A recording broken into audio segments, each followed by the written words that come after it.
Hi, and welcome to Chip's Tips, where today we will be talking about energy. Specifically, how does someone feel when they leave a coaching session with you? Hi, and welcome to Chip's Tips, where today we are talking about energy, and particularly the energy that happens in a coaching session. Now think about our systems. Our brains, our bodies are evolved to a place where our system wants to use the least amount of energy in order to get the greatest return from it. So we develop habits.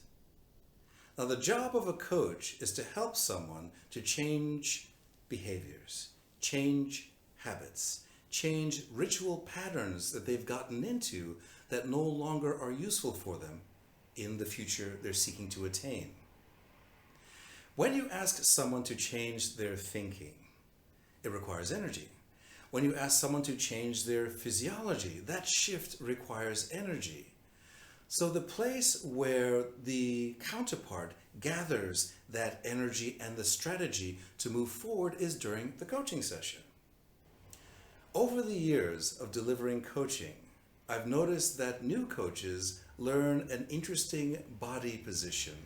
I call it the earnest body position or the earnestly attentive body position. It looks something like this.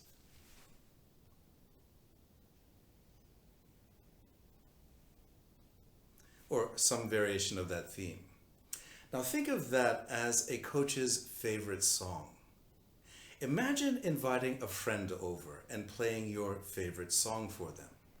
Now imagine them listening to that favorite song for 10 minutes, 20 minutes, 40 minutes, 60 minutes of playing that song. By the time you get to the end of 60 minutes, it's likely that your friend will be sapped of energy and likely they'll also be very bored. So, what do we do to be different? For me, what I seek to do is I think of my counterparts as being like sailors. If the wind is consistent and steady for a sailor, they hitch the sails, they kick back, and they just go for a ride. If the wind is gusting, changing direction and moving, it requires the sailor to be more attentive, more present.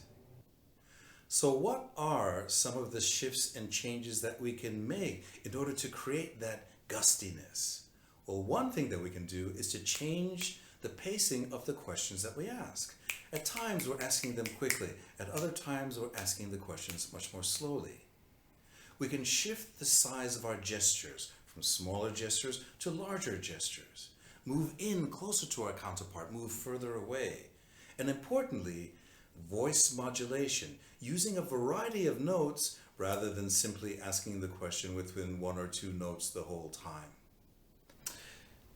In the end, the whole intention is that at the end of the coaching session, I want my counterpart to be almost bounding out of their chair and ready to take action.